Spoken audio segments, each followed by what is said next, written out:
primeros pasos de Eric Moreno Hernández en el mundo delincuencial lo desnudan como un sujeto sin escrúpulos. Él empezó como mototaxista aquí en Lima, pero luego empezó a dedicarse a vender clandestinamente nichos en el cementerio de Comas.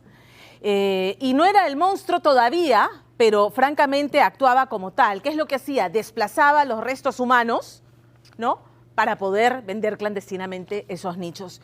Ya en el 2020 la policía empieza a vincularlo con el secuestro de empresarios en Lima Norte. Él era que grababa los videos, el que mandaba los mensajes extorsivos, el que reclamaba el dinero del rescate. Para el 2023 ya se había hecho del control de esta organización criminal los injertos del Cono Norte, por ejemplo, organización a la que le atribuyen el secuestro de esta empresaria Jacqueline Salazar. Y aunque sobre él ya pesa una condena de 32 años de cárcel por los delitos de secuestro, sicariato y comercialización de drogas, pues él ahora tendrá que responder por los otros casos y delitos que se le atribuyen. Por ejemplo, el salvaje asesinato del brigadier Gonzalo Carrasco Ramos. Su brazo armado lo acribilló sin piedad, 8 balazos repartidos entre la cabeza, el abdomen y el pecho. La consigna del monstruo había sido deshacerse de ese policía que estaba entorpeciendo su operación. Romina Rossi. Mi hijo ya se había ido ya. ¿Qué voy a hacer cuando ese ratero lo chaparon? ¿Acaso me va a devolver? Mi hijo no me va a devolver nada, nunca. Pero que se agradezca que sufra. Su madre también que sufra, como nosotros sufrimos. Señorita, no me querés todas las noches y yo no duermo sin llorar. Mi hijo me despidió, mi viejito. Nunca olvidaré.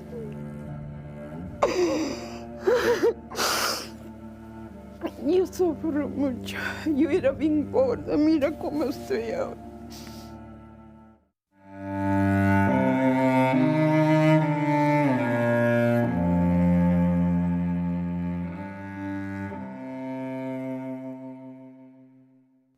¿Cómo olvidar aquel hijo que se fue sin despedirse?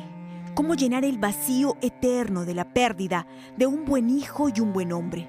¿Cómo controlar la pena y la furia, el deseo de que parte del sufrimiento que ahora vives lo viva también la persona que tanto daño te hizo?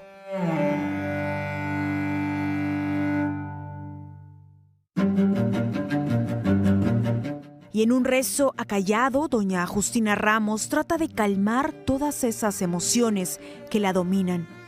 La rabia de ver al criminal detrás del asesinato de su hijo y la pena de la pérdida de ese hijo. Al suboficial superior Luis Carrasco Ramos lo mataron por orden del monstruo, por hacer bien su trabajo. Y ese día 17 de febrero del 2024 sale con su polito nada más y sus zapatillas, con su pistola y sigue hablando por celular. No habían venido a recogerlo porque todos los días venían a recogerlo, venía un carro con 2 policías más el chofer, pues, ¿no? Y ese día no vinieron. ¿Por qué? Porque le llamaron el día anterior de que el carro se había malogrado.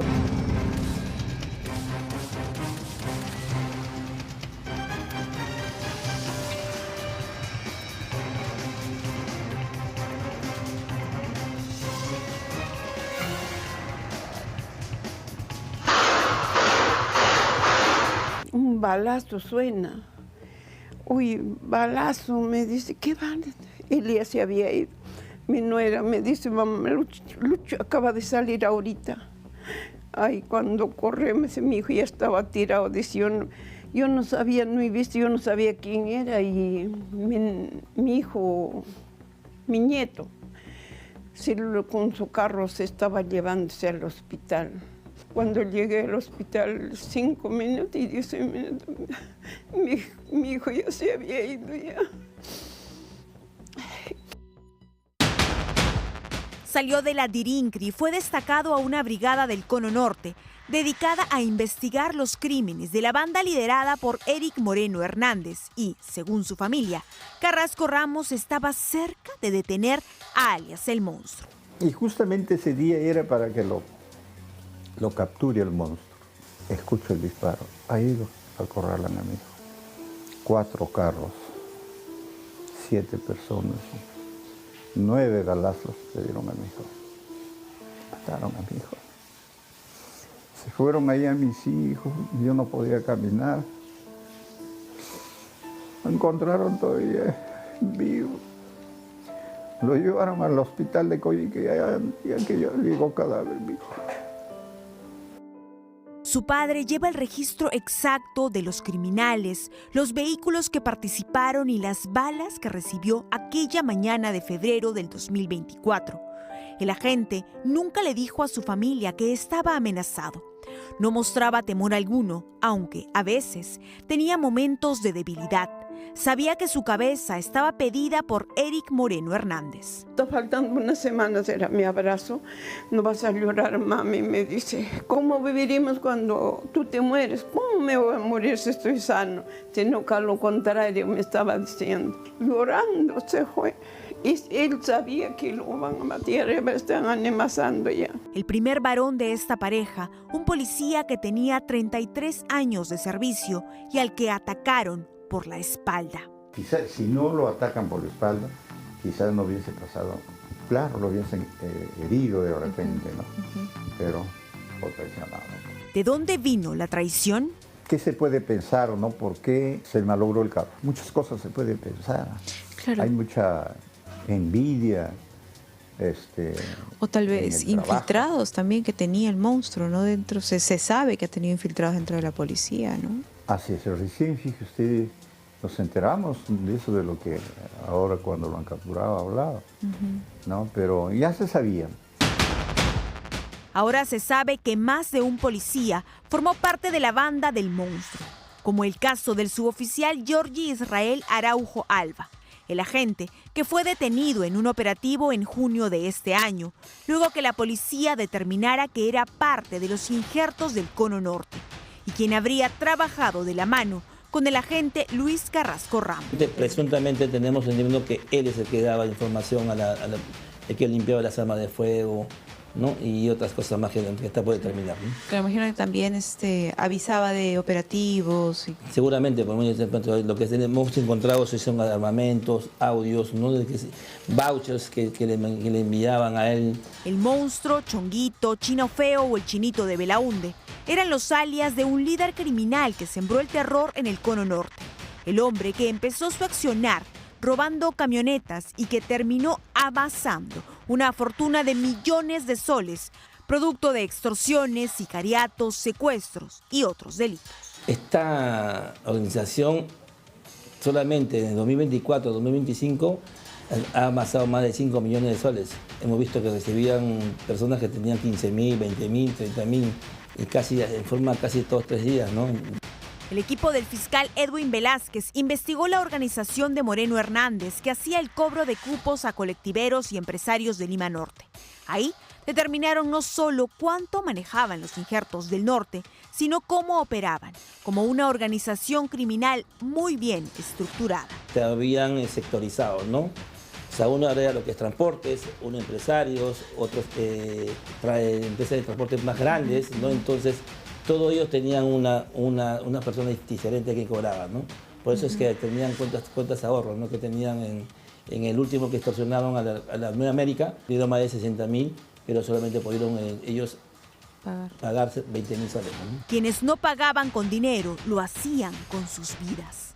Esto le va a pasar a todos. Con este niño, un pirata. Un pirata. ¡Que no se duerma! ¡Que duerma sola, que se duerma! Tienen que llamar a la ambulancia, flaco. Sí, pues, tienen que llamar. El conductor fue identificado como Agustín Carguachín Gavino. Además del impacto en la cabeza, recibió 2 tiros en el pecho. La muerte de Carguachín, así como otros atentados, serviría después como mensaje de estos sujetos para que los pagos no dejaran de hacerse. Pónganse línea Madre, los injertos del Cono Norte, la banda del Chino del Monstruo. Le va a pasar lo mismo que a Ángel River, así que se van a poner en derecho conmigo mismo. ¿Me están escuchando? Todos. La banda del Monstruo no solo estuvo detrás del crimen de Carhuachín. Además, según la policía, su otra víctima fue también el vigilante del mercado Valle Chillón de Caraballo. ¡Carro, taxi, ambulancia! A mi tío le han disparado 5 veces en el lado izquierdo del cuerpo, lo cual ha provocado que él tenga su muerte ya llegando para aquí al hospital. La extorsión era la principal fuente de ingreso de alias El Monstruo, aunque también habían incursionado en el rubro de los secuestros. El fin es cobrar 2 millones de soles por la libertad de ella. Ella era Jacqueline Salazar, una joven empresaria que fue torturada y a la que la policía logró liberar de su cautiverio. Tranquila, que está con la policía.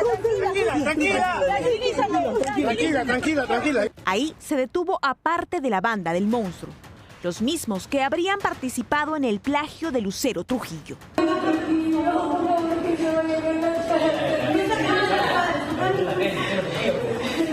Y han huido porque han sentido que su captura era inminente. Al ver que los secuestros no le traían ganancias, sino al contrario, el Monstruo incursionó en otro negocio, la droga, la misma que sacaba del Perú y acopiaba con sus secuaces en Brasil.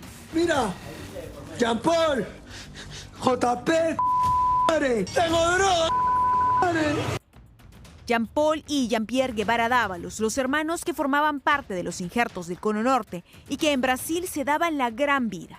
Eran también quienes custodiaban la droga del Monstruo hasta abril de este año, que la policía brasileña abatió a uno de ellos y capturó al otro. Entonces, las extorsiones, sobre todo abusos de transporte público, siguieron siendo su mayor fuente de ingreso, matando choferes, cobradores y otras personas con la finalidad de que nadie se quedara sin pagar. Yo prefiero pagar mi plata por vidas a que tener a gente que me la puedan matar y me puedan dar a mí donde más me duele, que es el ego del bandido, del delincuente. El ego del bandido era ser capturado, ser reducido como lo podría haber hecho el suboficial Carrasco Ramos. El cazador, como lo conocían en su unidad por las múltiples capturas que había ejecutado, tenía en la mira a Eric Moreno. Fue por eso que tuvo que pagar con su vida. Y es por eso también que ahora su familia pide para Eric Moreno la pena máxima. Es un maldito, como él no tiene sentimientos. ¿Cuántos fallecidos hay por culpa de su pata? De que no lo sueltan ese maldito, que sufra, ni merece dar agua ni comida, ese que sufre, que aprenda a sufrir. Eso es lo que pedimos nosotros. Todo el daño que ha hecho, casi todos los días matanza, nomás se ve yo. Que sufra también igual que sufren otra gente, otras madres que lloran, sufren. Eso es lo que yo pido, que venga acá a nuestro Perú, que paga lo que ha hecho.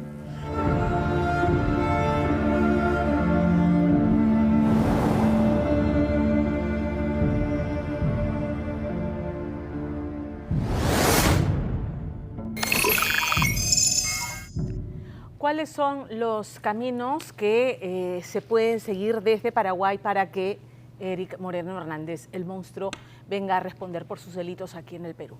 El más expeditivo y en el que estaban esperanzadas las autoridades peruanas era la expulsión, en tanto ingresó con documentación falsa a Paraguay, es decir, irregularmente, y Paraguay perfectamente puede haber dicho: te largas y te vas a tu país de origen.